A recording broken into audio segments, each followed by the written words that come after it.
kelasnya sudah rapi? Siap, sudah. Sudah dibersihkan ya? Baik.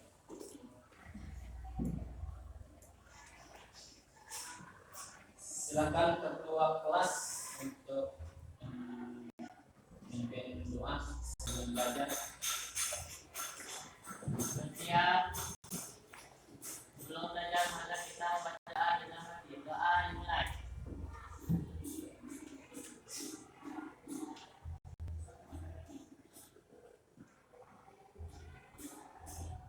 Doa selesai. Beri salam.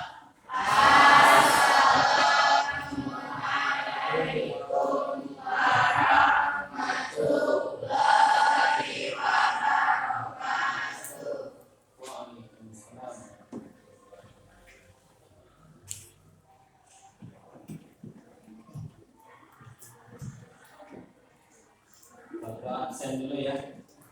Apa ada yang tidak hadir hari ini? Ya, ada. Ada. Ada. Kenapa rasanya tidak hadir? Sakit? Sekolah Pak. Baik, mulai. Abdul Soleman, Abdul Wahid Al-Ghifari, Agita Delviani Saripudin, Ahmad Yanuar hadir, Arif Rahman hadir, Arya Alba. Kemana ada informasi? Saya, Pak. Tanpa keterangan? Ya. Apa ya? Azin Pinas Hadir. Chandra Tia Pratama Hadir. Dianti Dispen Ya. Paskibra. Ya, Pak. Ya, mau habis tulisan ya. Durrahman Alfa.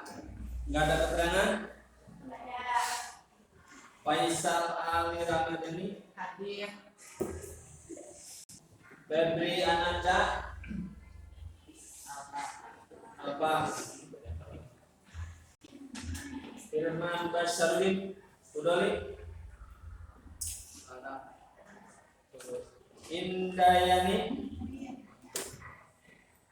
Juniawati Kurniati Manarul Hidayat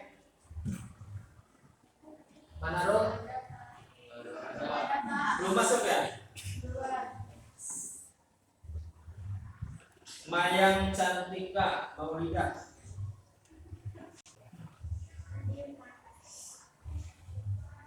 Mailani Putri Mailani Pak Mailani Mail Muhammad Farhan Hadir Pak. Muhammad Herudin Gigi. Isben Mutiara Nepa Angelin Hadir. Najma Aurelia Hadir. Nurhani Eka Saputri Nur Aini Hadir. Nur Hasanah Musteka. Rian Hidayat tadi ada ya? Riko Munawar Rizka Rifia Irawan Shelly Cynthia Priyanti Siska Siti Fadila Siti Indriani Sumiati.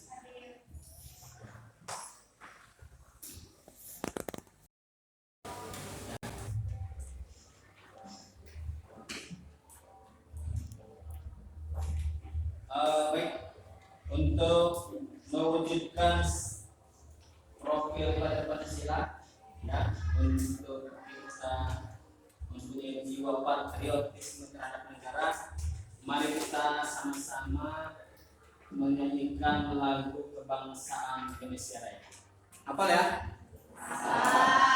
Silakan yang bisa untuk memimpin. Edit Pak. Ya. Kain disesuaikan. Silakan. Pak. Edit Pak. Menyanyikan lagu Indonesia Raya. Hiduplah Berdiri. Hiduplah Pak.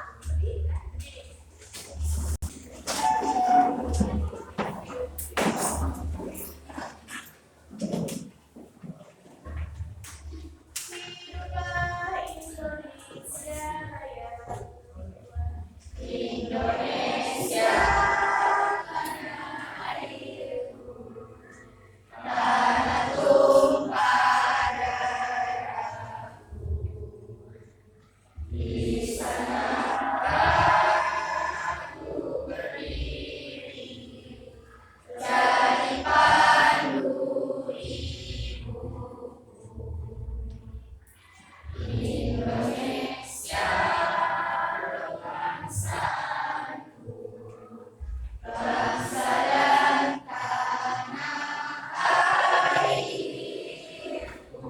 Marilah kita bersatu, Indonesia bersatu.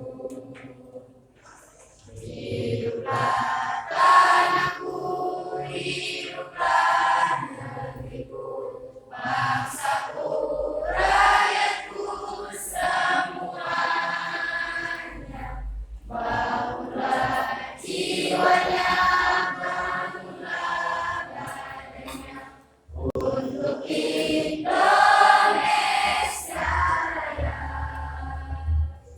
Indonesia Raya, merdeka, merdeka, tanahku, negeriku yang kucinta. Indonesia Raya, merdeka, merdeka, hiduplah Indonesia Raya. Indonesia Raya, merdeka, merdeka, tanahku, negeriku yang kucinta.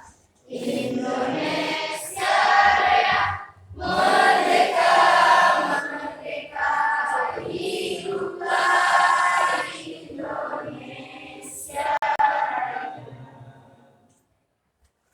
Saya, silakan.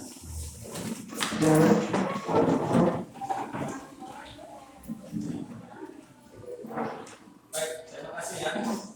Di dalam kurikulum TK itu ada yang namanya profil pelajar terdiri dari berapa dimensi? Ada 5. Yang pertama adalah beriman bertakwa kepada Tuhan dan berakhlak mulia. Yang kedua berkebinekaan global. Ketiga keempat gotong kelima keempat bernalar kritis. Kelima adalah mandiri. Aspek 5 ini harus kalian kuasai ya di dalam kurikulum merdeka atau apa? Pelajar Pancasila. Profil Pancasila. Profil Pancasila. Baik, assalamualaikum warahmatullahi wabarakatuh. Waalaikumsalam warahmatullahi wabarakatuh. Gimana kabarnya hari ini? Sehat? Sehat. Semangat? Semangat. Semangat? Semangat. Masih semangat ya? Masih. Jangan loyo ya, karena semangat sehat itu mencerminkan manusia yang maju ya, mempunyai pemikiran yang maju ya. Baik, alhamdulillah alamin, pada hari ini kita semua dalam keadaan sehat walafiat ya, sehingga bisa kembali berjumpa di dalam kegiatan belajar mengajar ya, seperti kegiatan rutin kita sehari-hari ya.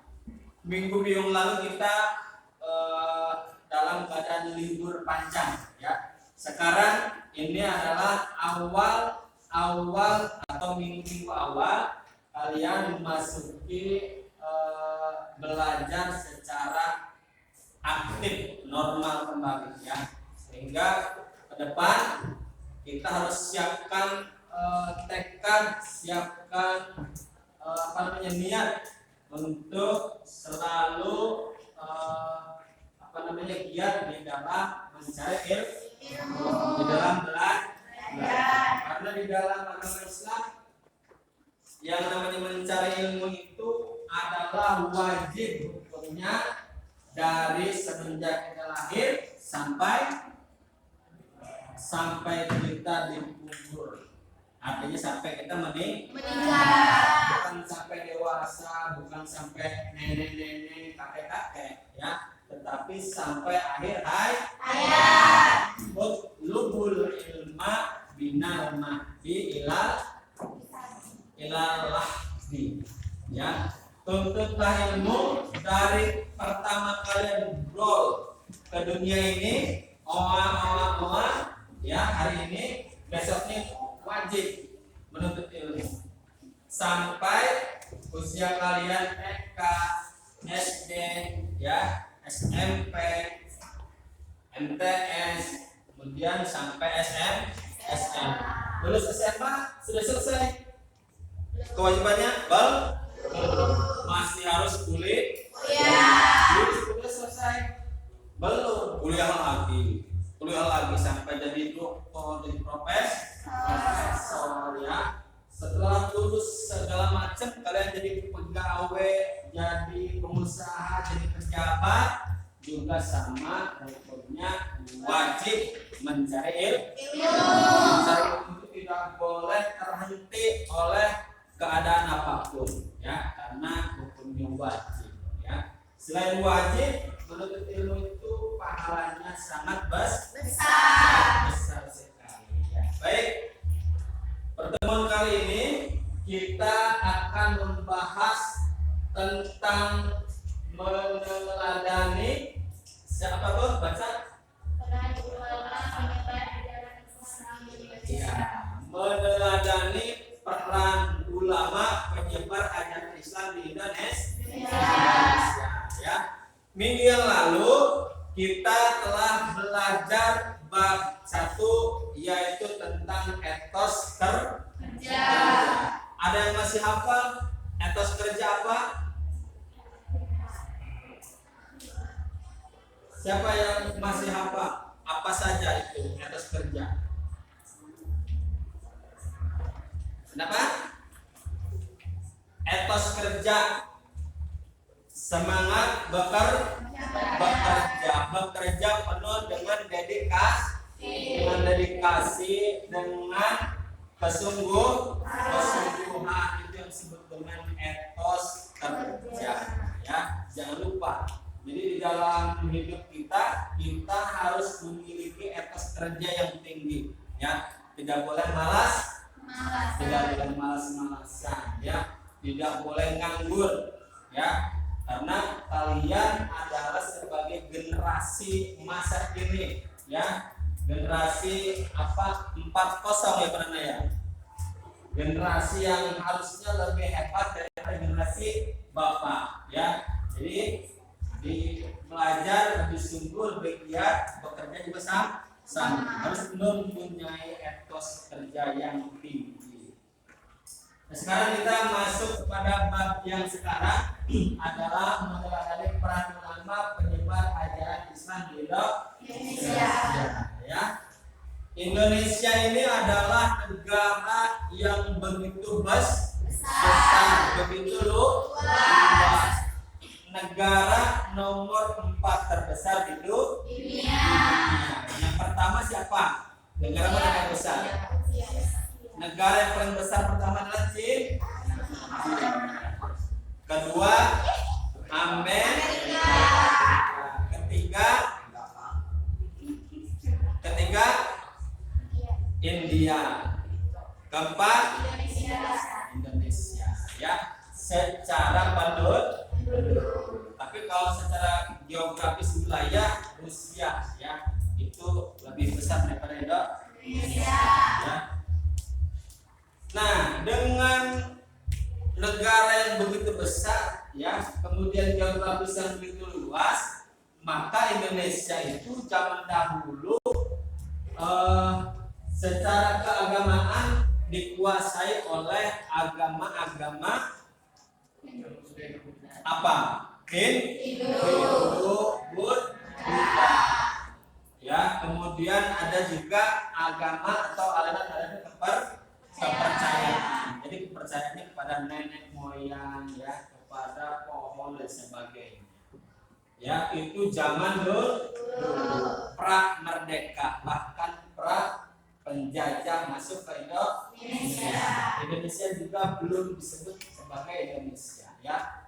Pada waktu itu Indonesia masih terpecah-pecah, terbagi-bagi kepada beberapa kerajaan. Ada kerajaan apa saja? Majapahit, kerajaan Sriwijaya, kerajaan apa lagi? Banyak ya, kerajaan-kerajaan masa-masa pra kemerdekaan.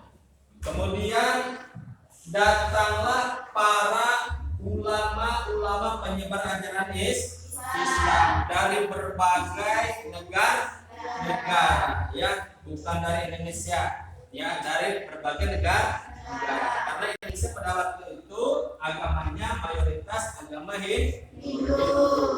Jadi para ulama dari luar, dari Arab Saudi, dari Iran, dari India, dari Cina itu masuk ke Indonesia ya. Sehingga masuknya Islam di Indonesia itu tidak diketahui secara pasti. Oleh sebab itu ada beberapa teori yang ada di dalam sejarah Indonesia. Siapa yang tahu teori masuk Islam ke Indonesia? Ada berapa teori? Kurang lebih ada 5. Yang pertama adalah teori Gujarat. Ya, seperti apa Gujarat? Teori Gujarat adalah teori yang Kemukakan dikemukakan oleh Dr. Northard Roje. Ia menyatakan teori Gujarat baru masuk ke Nusantara pada abad ke-13 yang dibawa oleh para pedagang cabai Gujarat dan India. ya, bagus. Tepuk tangan. Itu teori yang pertama. Berarti teori Gujarat yang dipelopori oleh Dr. Snowcott Gordon. Dia adalah sebagai orang Belanda ya, yang menganalisis tentang masuknya Islam ke Indonesia. Yang kedua, ada yang tahu teori siapa? Teori apa? Teori Mekah. Coba gimana? Yang pertama oleh Profesor Dr. Wiaka. Teori Mekah mengatakan bahwa proses masuknya ke Indonesia berlangsung dari Mekah atau Tanah yang dikemukakan oleh Haji Abdul Halim Asmullah atau Hamka, seorang ulama sekaligus sastrawan Indonesia. Kira-kira tahun berapa? Abad keberapa itu? Abad ke-7. Kalau menurut teori maka Islam masuk ke Indonesia itu abad ke-7. Tapi kalau teori Gujarat tadi, Islam masuk ke Indonesia adalah pada abad 13. Alasannya apa nanti ya? Kita baru 2 teori yang bisa dianalisis. Sekarang yang ketiga teori apa? Ada 3 lagi. Arif, teori apa Arif? Teori Persia oleh Profesor Hasan Dr. Hussein Dargadiningrat. Ya, gimana itu? Teori apa? Menurut teori ini, Islam masuk dari Persia dan bermazhab Syiah. Pendapat ini didasarkan pada sistem mengeja baca huruf Al-Quran, terutama di Jawa Barat yang menggunakan ejaan Persia. Teori ini dipandang lemah karena tidak semua pengguna sistem baca tersebut dipercaya sebagai penganut Syiah. Pada saat itu, Baghdad sebagai ibu kota Khalifahan Bani Abbasiyah yang mayoritas dari kaumnya merupakan penganut Ahlus Sunnah wal Jamaah. Lebih dari itu, adanya fakta bahwa mayoritas Muslim Jawa Barat bermazhab Syafi'i sekaligus berpaham Ahlus Sunnah wal Jamaah bukan pengikut Syiah. Ya. Baik. Ada baru 3 ya. Berarti teori Makkah, teori Gujarat, dan teori Persia. Persia itu nama lain dari Iran. Ya, kalau sekarang namanya Iran, Persia. Kemudian 2 teori lagi. Chandra, Riko, teori Cina, silakan. Apa? Teori Cina oleh Prof. Menurut penelitian, Sutra memang merupakan turun Cina. Lebih dari itu, menurutnya, Palestina juga merupakan dari turun Cina. Pendapat ini didasarkan pada Oli Clemenceau. Ya, ada ini jejak sejarahnya ya. Makanya teori-teori itu muncul karena dilihat dari artefak, kemudian batu nisan dan lain sebagainya. Itu menandakan bahwa negara-negara tersebut itu pernah masuk ke Indonesia dengan membawa pengaruh, terutama membawa pengaruh tentang agama Islam. Ya, baik.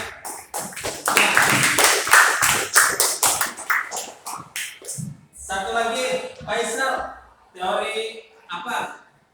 Teori maritim oleh N.A. Balwa.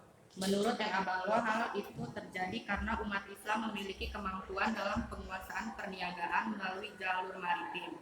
Melalui jalur ini yakni pada abad ke-1 Hijriah atau abad ke-7 Masehi. Agama Islam dikenal di sepanjang jalur niaga di pantai-pantai tempat persinggahannya. Proses pengenalan ajaran Islam ini berlangsung selama kurun waktu abad ke-1 sampai abad ke-5 Hijriah atau 7 sampai 12 Masehi.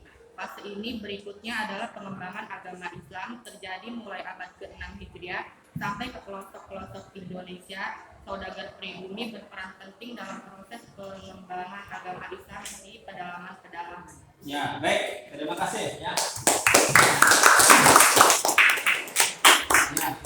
Jadi kalian sudah ada gambaran ya tentang peran ulama Indonesia.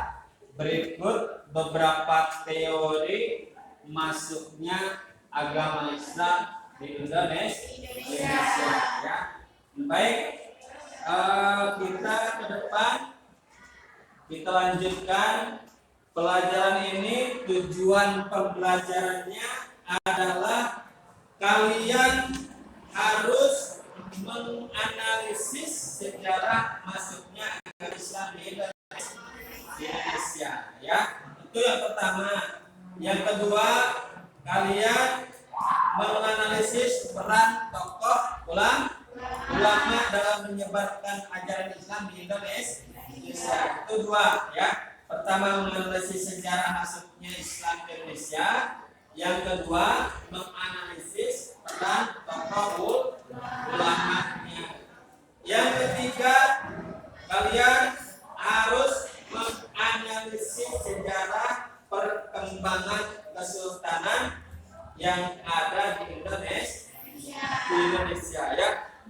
Banyak sekali kesultanan atau kerajaan-kerajaan kecil yang berdiri pada zaman dahulu sebelum Indonesia merdeka ya. Baik, mari kita untuk menganalisis ini kalian dibagi kelompok ya. sesuai dengan tujuan pembelajaran, yaitu kelompok pertama menganalisis tentang sejarah masuknya agama Islam di Indonesia. Siapa? Cowok ya? Di sini cowok, di sini. Kumpul. Ipar pindah. Agak itu dibikin apa namanya? Dipulangkan ya. Kemudian yang kedua, kelompok untuk menganalisis peran tokoh ulama dalam menyebarkan ajaran Islam di Indonesia. Kelompok dua ini.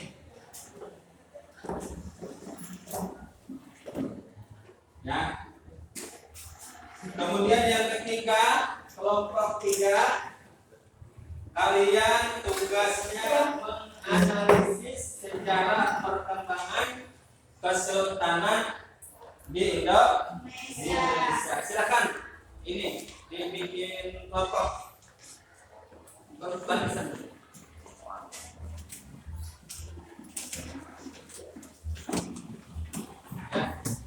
Nanti masing-masing kelompok mempresentasikan hasil analisis ya, atau hasil dari bacaan kalian yang sudah kalian pelajari di buku paket.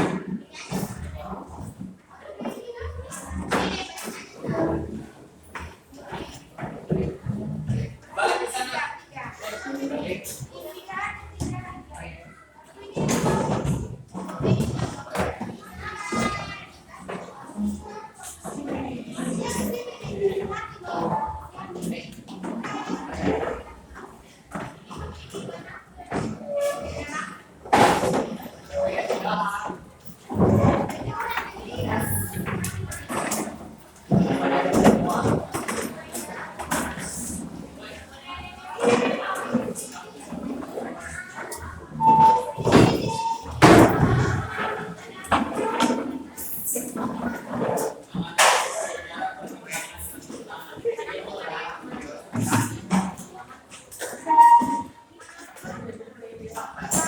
Kelompok kedua menganalisis peran tokoh ulama.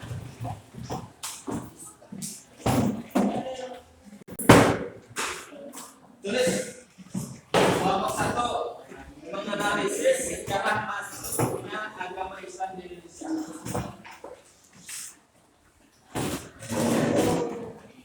Silakan boleh browsing ya lewat HP. Kelompok satu mencari atau menganalisis sejarah masuknya agama Islam di Indonesia. Kelompok dua menganalisis peran tokoh ulama dalam menyebarkan agama Islam di Indonesia. Kelompok tiga menganalisis sejarah perkembangan kesultanan di Indonesia. Silakan boleh browsing ya, cari di Google. Tugas presentasi kelompok satu siapa? Semua. Mau presentasi semua? Enggak, Pak. Perwakilan aja. Ya.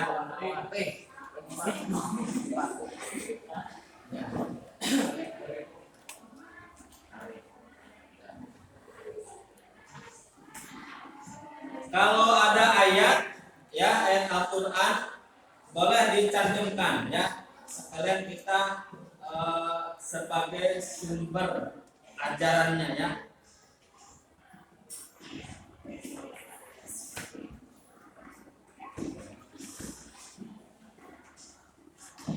Browsing Riko.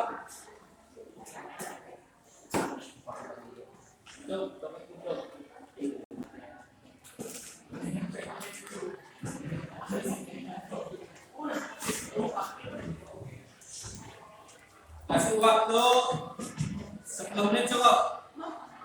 15 menit ya. Ya.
Balik sama ya, Sultan Aluddin Makassar.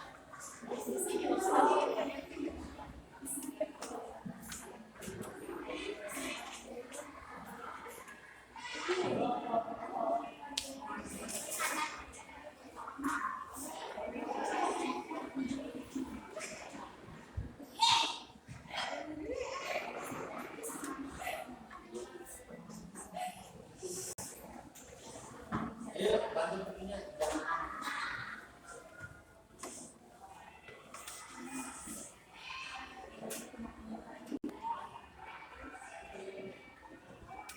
Siapa tugas presentasi di sini?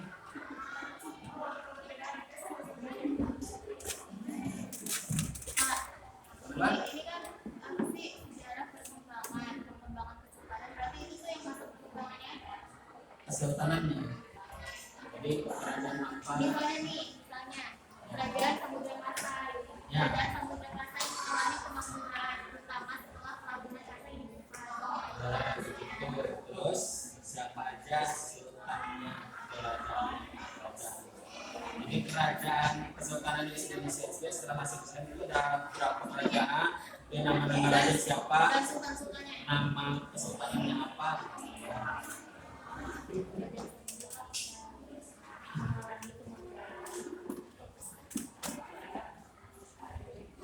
Kelompok satu yang tadi teori yang lima itu. Ya, boleh.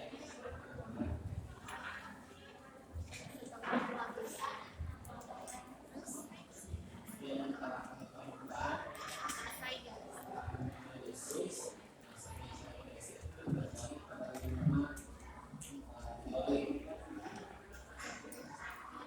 kelompok dua apa tadi ininya menganalisis ya perannya ya perannya sebagai apa.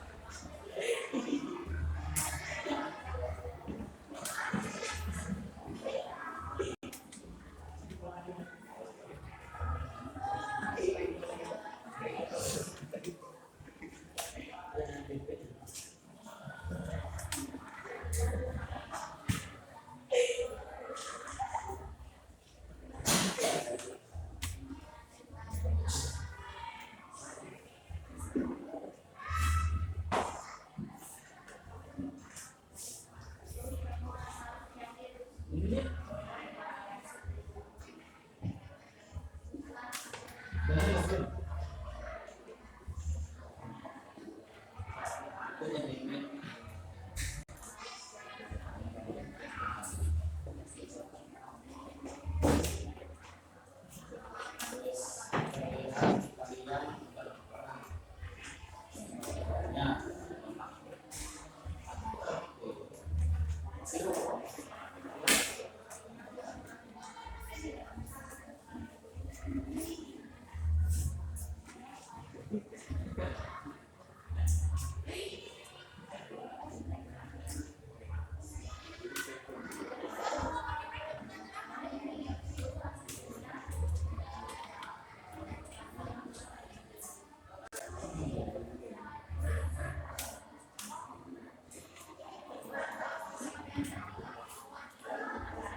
tujuh menit lagi.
5 menit lagi. Kerajaan Samudra Pasai. Kerajaan Bahasa. Ya. Siapa yang mau presentasi? Kurniati. Kurniati. Sama Maya. Sama Maya. Maya. Nanti kalian perhatikan presentasi PowerPoint. Nanti kalian boleh bertanya atau menyanggah.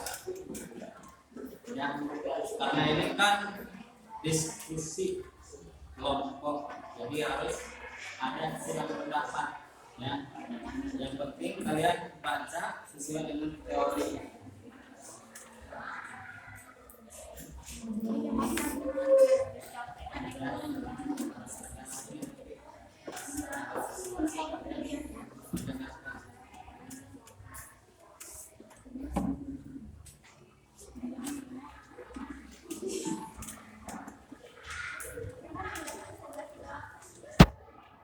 Tiga sudah.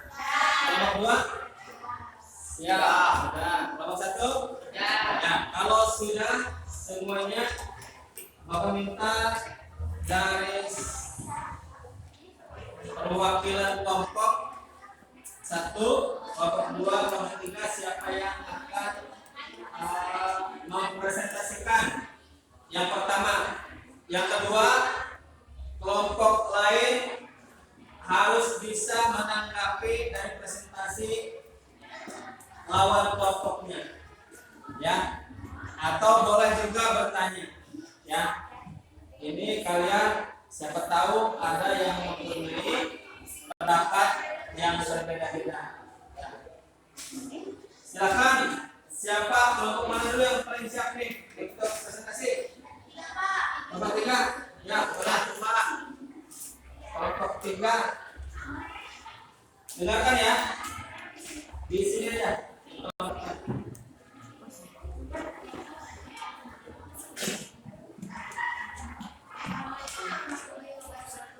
Kami dari kelompok 3 ingin mempresentasikan tentang menganalisis sejarah perkembangan kesultanan Indonesia yang dibacakan oleh Kerajaan Samudra Pasai menjalani Pasai, bukan pasal, undang-undang. Kerajaan Samudra Pasai menjalani kemajuan terutama setelah pelabuhan atau dibuka Pasai dibuka. Kerajaan Samudra Pasai adalah Sultan Muhammad Malik Jahir, Sultan Mahmud Malik Jahir, Sultan Mansur Malik Jahir, Sultan Ahmad Malik Jahir, Sultan Zainal Abidin, kekuasaan kerajaan mengikuti daerah Kedah di Semenanjung Malaya. Sultan Zainal Abidin sangat aktif mengembangkan umat Islam. Dengan mengirimkan ahli-ahli dari luar seperti Maulana Mahmud, Ibrahim, dan Maulana Ishaq. Ada yang mau ditanyakan? Siap? Ya, baik. Mau menambahkan temannya satu kelompok? Tidak? Tidak? Jangan dulu menyanggah. Semuanya presentasi dulu, ya. Silakan kelompok kedua atau kelompok satu. Ya. Kelompok dua dulu. Ya, dulu.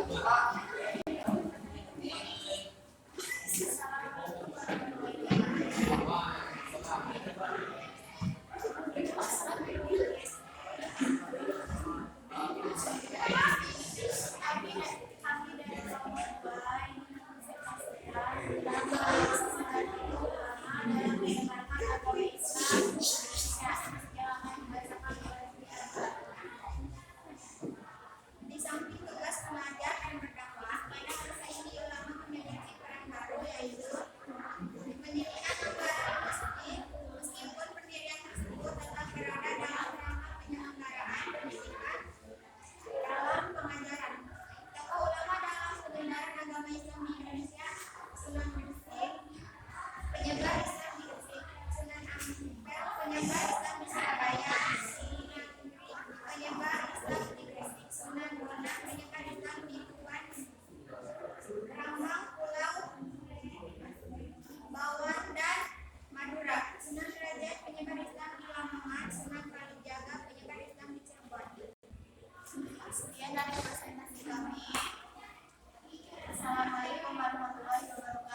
Waalaikumsalam.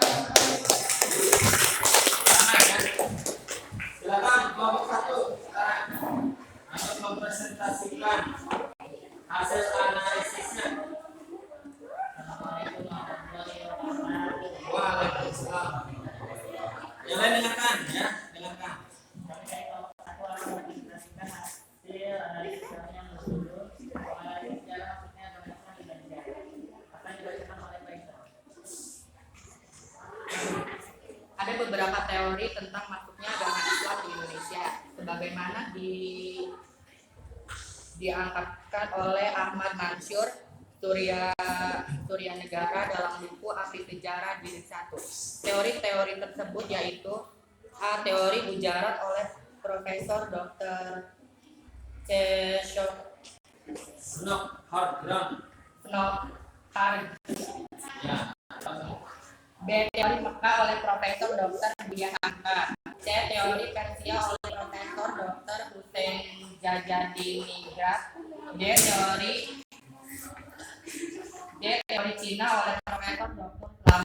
Teori Maritim oleh Eka Balok. Masuknya Islam di Indonesia juga melalui sebagai berikut, melalui jalur perdagangan, pernikahan, pendidikan, dan akulturasi budaya. Sekian dari kelompok 1. Wassalamualaikum warahmatullahi wabarakatuh. Waalaikumsalam. Udah ada moderatornya malah ditutup sendiri. Ya, baik. Duduk tenang. Jadi setelah kalian presentasikan hasil analisis masing-masing, silakan kalau ada pertanyaan silakan pulang. Ya, kalau ada pertanyaan masing-masing kelompok boleh ya.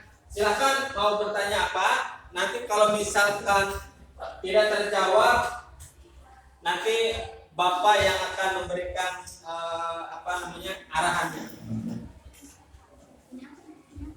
So, kelompok berapa ditujukan ke siapa? Ke kelompok mana? Biar semuanya merasakan analisis masing-masing materi yang tadi ya, sebagai tujuan pembelajarannya.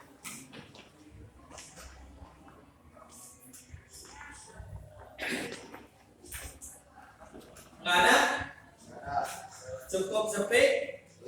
Berarti sudah paham. Ya, paham semuanya? Paham ya. Tadi intinya adalah menganalisis tentang masuknya Islam ke Indonesia. Ada 5 teori. Kemudian kelompok 2 menganalisis tentang peran para ulama penyebar agama Islam di Indonesia. Kelompok 3 menganalisis tentang perkembangan kesultanan yang ada di Indonesia. Ya, sekarang perhatikan ke depan.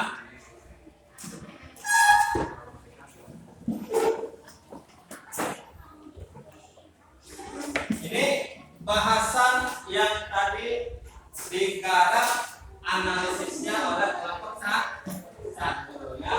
Yang pertama adalah siapa? Teori tentang masuknya Islam ke Indonesia.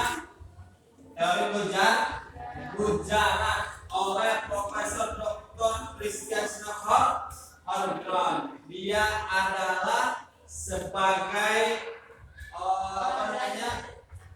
orang Kristen yang mempelajari tentang sejarah Islam, terutama Islam di Indonesia.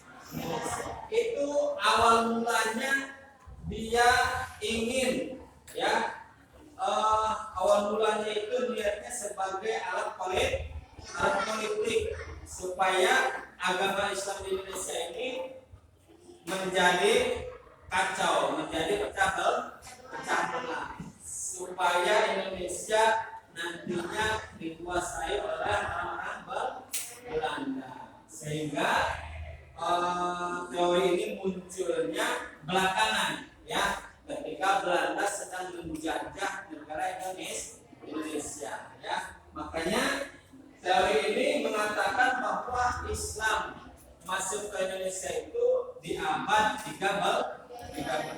Padahal ya prasasti-prasasti, artefak, bukti-bukti sejarah ya, baik bukti berbentuk bangunan, bukti berbentuk karya-karya tulis ya, lukisan, kemudian cetakan-cetakan yang nempel di batu, itu menunjukkan bahwa peradaban Islam di Indonesia ini bukan dimulai sejak abad 13,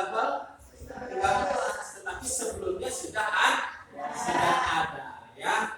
Makanya teori masuknya Islam di Indonesia ini semuanya adalah perkiraan ya, tidak ada yang pasti. Beda dengan sejarah berdirinya negara Indonesia. Jelas tanggal 17 Agustus tahun 45 ya, itu tidak bakal berubah sampai kapanpun, karena manuskripnya, dokumentasinya, bukti-bukti sejarahnya lengkap. Karena itu mah kesinian ya, baru belum nyampe 100 tahun, baru 70 berapa?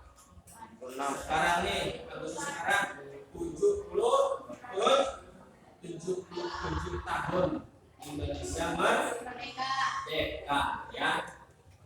Jadi masih baru, makanya semua yang berkaitan dengan sejarahnya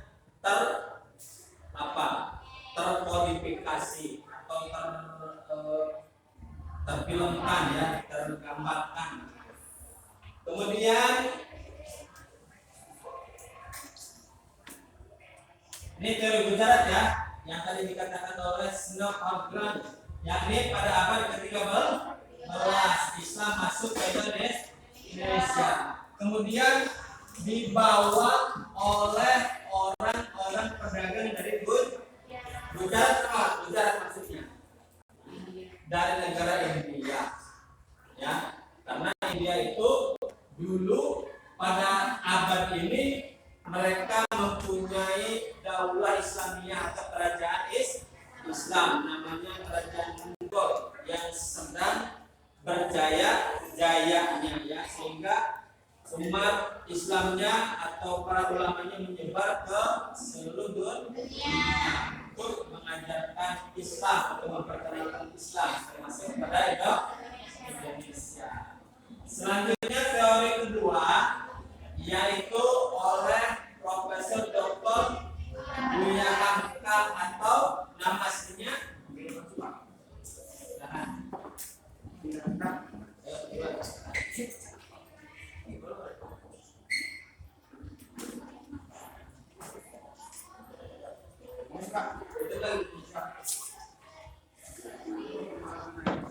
Nah, teori ini mengatakan bahwa Islam masuk ke Indonesia itu lebih awal, yaitu abad ke-7 Masehi, dan dibawa dari apa?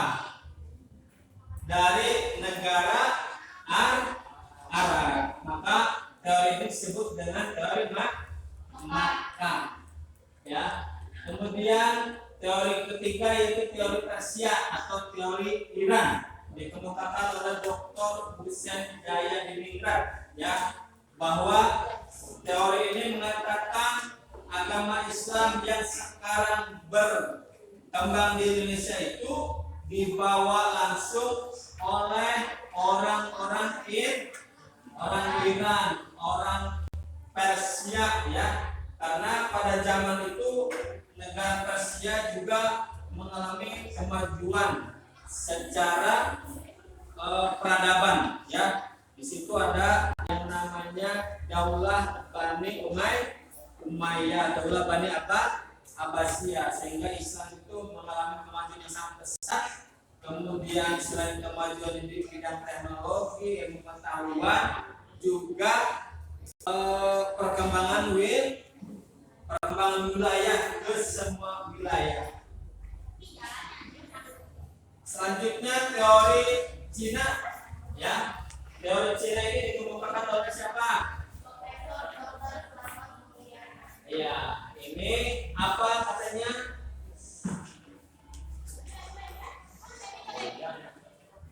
Ini adalah statement ini didukung oleh adanya ini nih, ya, adanya kronik lenteng pokok yang dianggap itu bagian dari kebudayaan Cina, ya. Teori yang kelima adalah teori maritim, ya. Maritim ini lebih kesana lagi, ya, bahwa Islam masuk ke Indonesia itu pada awal abad ke-1 sampai ke-7. Jadi mulai berkembangnya itu ketika di Makkah berkembang, di Indonesia juga sama ada orang yang dari sana masuk ke Indonesia sebagai pedagang, kemudian menyebarkan agama Islam, ya. Indonesia kenapa harus ada teori maritim? Karena Indonesia dikenal sebagai negara yang sangat luas, daerah lautnya lebih besar daripada daratan, ya, pantainya lebih luas daripada daratan, sehingga ini memancing, ya, orang-orang luar negeri, baik orang Muslim ataupun non Muslim, untuk datang ke Indonesia.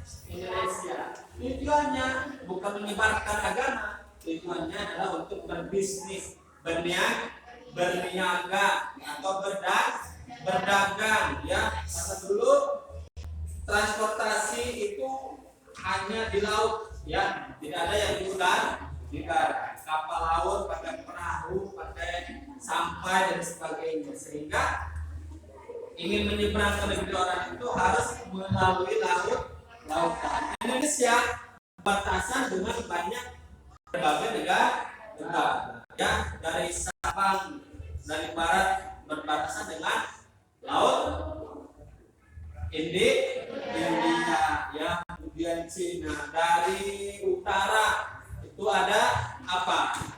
Timur, Australia dan sebagainya, ya. Kemudian dari selatan ada Kalimantan dengan Malaysia, ya. Kemudian dengan Singapura dan sebagainya, sehingga dulu wajar, ya, saling bertukar dagangan, saling bertukar kunjungan, karena alat transportasinya itu melalui laut. Makanya ada teori maritim, ya. Itu beberapa teori masuknya Islam ke Indonesia. Selanjutnya adalah perkembangan Kesultanan Indonesia. Kesultanan Indonesia sangat banyak, ya. Ada yang tadi kerajaan Sutai, ya. Kemudian kerajaan apa lagi? Samudra Pasai, ya, dan lain sebagainya. Itu bagian dari perkembangan Kesultanan Indonesia. Kenapa Islam sangat cepat maju pesat di Indonesia? Kenapa? Ya, karena dari berbagai macam cara para ulama mengembangkan Islam, ya. Yang pertama itu adalah dengan berdagang, kemudian akulturasi budaya, tukar budaya. Kemudian orang-orang Islam itu watak karakternya adalah orang-orang baik, ya, adabnya bagus, sopan santun dan sebagainya, ya, sehingga datang ke suatu tempat mereka langsung diterima oleh pribumi, langsung diaku, ya, langsung diaku sebagai saudara, sebagai teman dan sebagainya, karena punya watak dan karakter yang baik, ya. Sehingga lama kelamaan mereka dengan ada seperti itu akhirnya saling kenal dan sebagainya ya, terjadilah pernikahan ya. Setelah pernikahan otomatis mempunyai keturunan, punya anak, kemudian istrinya juga punya keluarga, suaminya punya keluarga, dua keluarga disatukan, akhirnya dibujuk untuk masuk Islam ya, makanya cepat berkembang. Itu yang kedua, yang pertama. Yang kedua bisa lewat jalur pendidikan. Setelah banyak umat Islam ya, karena tadi saling kawin silang sehingga melahirkan umat Islam baru ya. Saking banyaknya umat Islam membutuhkan media belajar, maka dibuatlah sekolah, pesantren ya, pondok dan sebagainya, sehingga Islam semakin berkembang ya. Selain itu Islam juga masuk ke kerajaan ya. Misalnya kerajaan Goa itu didatangi oleh ulama, dikasih wawasan tentang keislaman dan sebagainya. Enaknya tuh kalau rajanya sudah memeluk Islam, itu otomatis rakyatnya juga akan masuk Islam. Ya, karena dulu masyarakat atau rakyat itu sangat patuh sekali kepada pemimpin, apalagi raja, sehingga banyak sekali raja-raja atau kesultanan-kesultanan yang tumbuh di Indonesia, di Jawa, di Sumatera, di Sulawesi, Kalimantan ya, itu jejak kesultanan ya, baik secara fisik bangunan ataupun peninggalan berupa prasasti dan lain sebagainya, itu banyak bisa dibuktikan ya.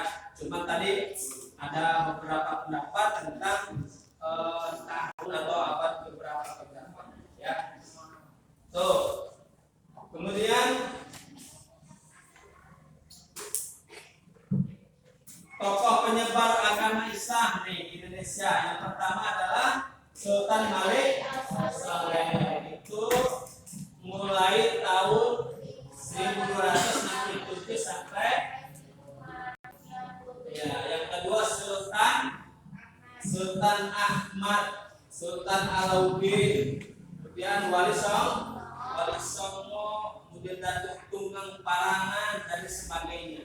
Nah, ini kalau dilihat dari teori ini agak cocok dengan yang disebutkan oleh teori ujaran Hargan. Cuman masalahnya kalau ini adalah mulai berdirinya kesultanan, bukan masuknya Islam ke Indonesia.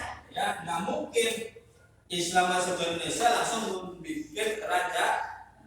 Mungkin nggak, butuh proses. Tetapi itulah ya, nanti kalian tugas kalian adalah mencari tahu lagi ya, teori mana saja yang paling cocok diterapkan di Indonesia, tapi harus didukung dengan fakta-fakta sejarah ya, sehingga pendapat kalian atau hasil penelitian kalian diakui sebagai sumber keilmuan yang bisa dijadikan sebagai referensi ya. Itu ya. Gimana belajar hari ini? Menyenangkan. Ya, tepuk tangan.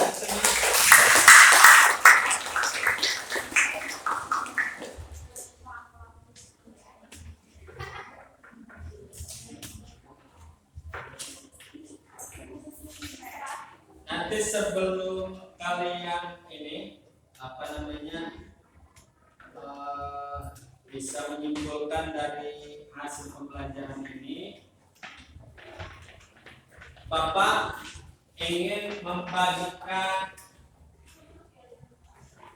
ini ya, segmen ini pasangan. Nanti silahkan dipasangkan jawaban dan pertanyaan yang nanti cocok Bapak kasih hadiah.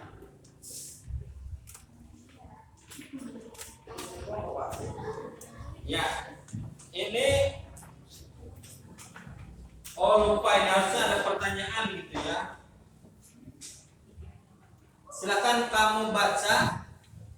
Nanti bacaan di sini dengan jawaban mana yang cocok? Sudah. Silakan. Pertanyaan dulu nih. Ya.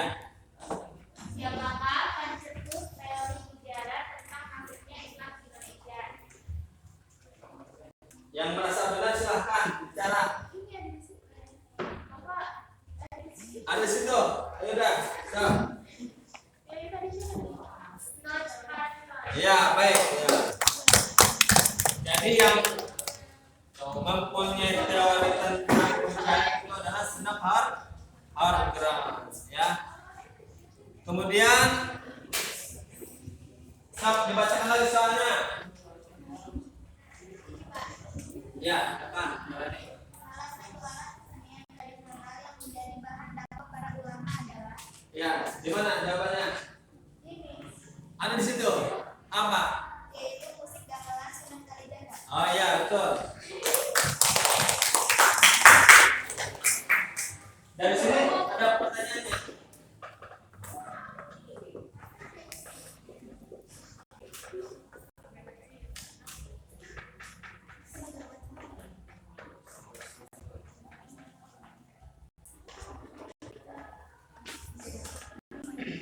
Hah? Iya, baca aja dulu pertanyaannya. Yang kamu itu temukan apa? Nanti biar bisa dijawab dari kelompok ini atau di kelompok ini adanya pasangannya.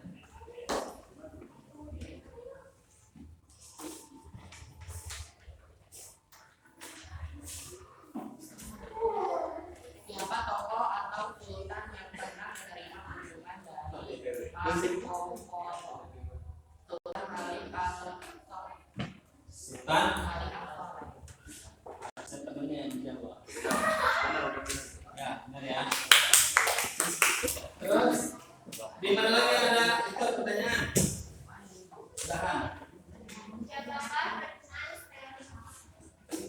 Siapakah pencetus teori Mekah? Itu gimana? Jawabannya?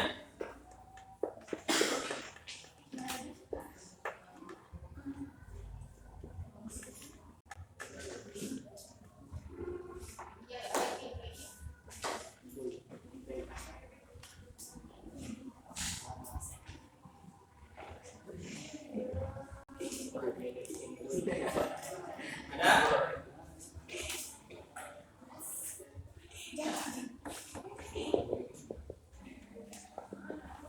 Pencetus teori Mekah siapa?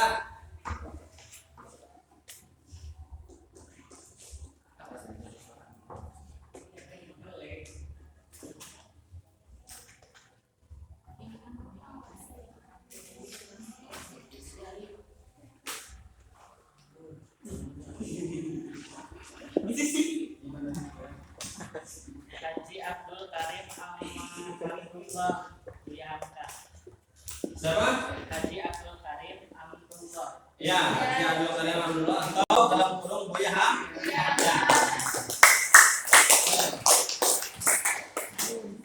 Ya. Ada kesulitan ketika tadi menganalisis? Ada? Tidak ada. Biasa itu ya. Kalau kesulitan apa namanya juga dalam proses belajar. Kemudian langkah yang harus diperbaiki proses belajarnya adalah kalian harus banyak-banyak literasi ya, membaca sehingga kalau kalian bisa itu sumbernya adalah pengetahuan itu didapatkan dari bacaan, dari mendengar, ya, dari melihat, ya. Orang bercerita itu nggak mungkin kalau dia tidak tahu, pasti harus tahu, ya. kecuali kalau ngomong sendiri itu nggak betul itu ya. Kalau ngomong sendiri, ketawa sendiri, tepuk tangan sendiri ya, itu nggak butuh literasi ya. Nah, di dalam mengembangkan Islam itu para ulama dari berbagai negara tadi itu dibarengi dengan dengan beberapa langkah-langkah ya. Yang pertama, mereka walaupun menjadi orang terkenal tetap hidupnya sederhana. Ini bagian dari perilaku ya. Kemudian walaupun sederhana tapi gigih dalam berjuang ya. Kemudian sabar menghadapi orang ya. Kemudian menguasai ilmu agama secara luas dan mendalam. Yang terakhir, tidak lupa yaitu berdakwah dengan cara damai. Jadi berdakwahnya tidak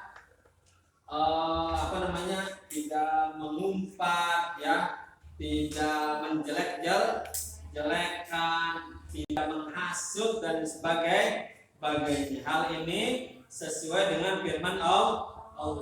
Ya, Bapak bacakan firman-Nya, ud'u ila sabili rabbika bil hikmati wal mau'izatil hasanah wajadilhum billati hiya ahsan inna rabbaka huwa a'lamu biman dhalla an sabilihi wa huwa a'lamu bil muhtadin.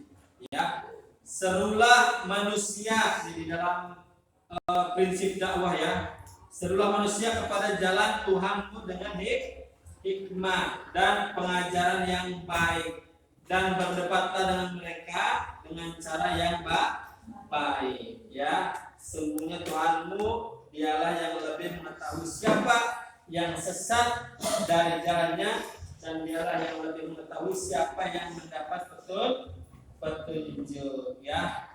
Yang bisa menirukan bacaan Al-Quran tadi siapa? Riko? Ini Rik. Coba kamu baca sesuai dengan kaidah tajwid. Itu yang iya. Bismillah. Bismillahirrahmanirrahim. Ila sabili rabbika bil hikmati wal mau'izatil hasanah. Wal mau'izatil. Ya, jangan panjang. Ud'u ila sabili rabbika bil hikmati wal mau'izatil. Doanya nggak panjang, izatil.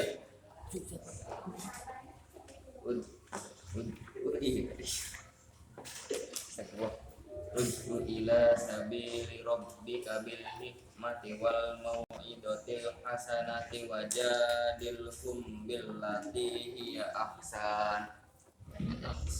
Inna rabbaka huwa a'lamu biman dhalla an sabilihi wa huwa a'lamu bil muhtadin. Ya, baik. Bagus. Yang perempuan ada yang mau membacakan? Silakan. Indriani. Baca.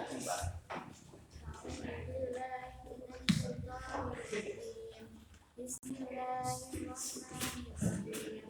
Ud'uillah sabili rabbika bil hikmati Wal mau'izatil hasanati wajadilhum billati hiya ahsan. Inna rabbaka huwa a'lamu biman dhalla an sabilihi wa huwa a'lamu bil muhtadin. Shadaqallah. Baik ya, itu adalah ayat di mana ketika seseorang ingin menyebarkan mau'izah hasanah, yang menyebarkan ajaran Islam itu harus dengan cara-cara yang santun ya, yang sabar, yang jujur, sehingga sasarannya nanti akan ikut kepada kita. Jangan sampai kita menjadi pemberat tetapi melanggar peraturan. Itu boro-boro ada pengikut, yang ada adalah murid ya. Mungkin itu materi yang bisa disampaikan untuk hari ini.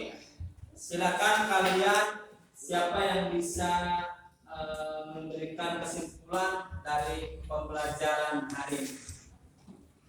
Chandra, Arif Rahman, silakan. Ya, sebagai penutup, silakan apa tadi pelajaran yang sudah didapat.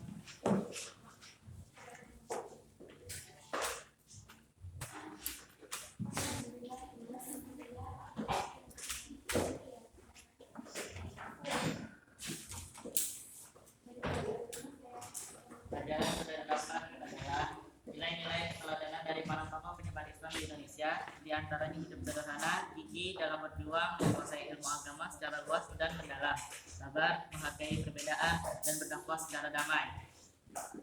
Banyak tokoh ulama dan sultan yang berperan aktif dalam penyebaran Islam di wilayahnya masing-masing. Di antaranya Sultan Malik Al-Saleh, Sultan Ahmad, Sultan Alauddin di Ayatsyah, Wali Songo, Sultan Alauddin dan Tunggang, Parangan, Sultan Zainal Abidin, Syekh Ismail Al-Minangkabawi, Syekh Ahmad. Ya, baik ya.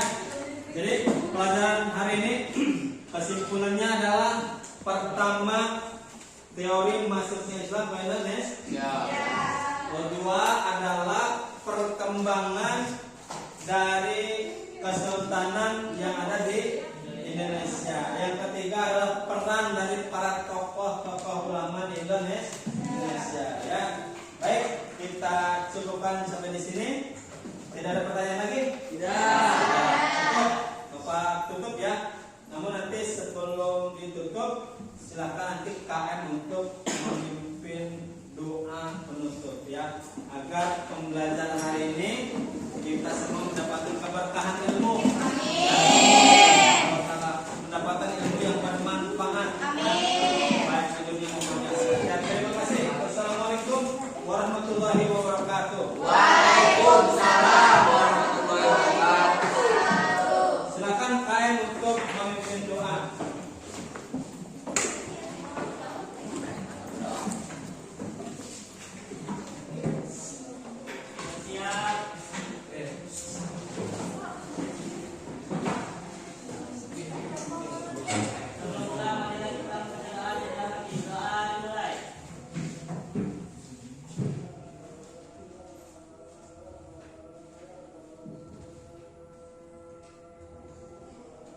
Doa selesai. Beri salam.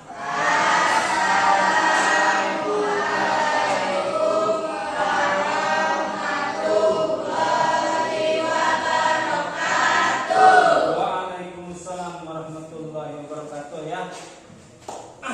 Silakan bagi kalian yang mau pulang-pulang, mau nginep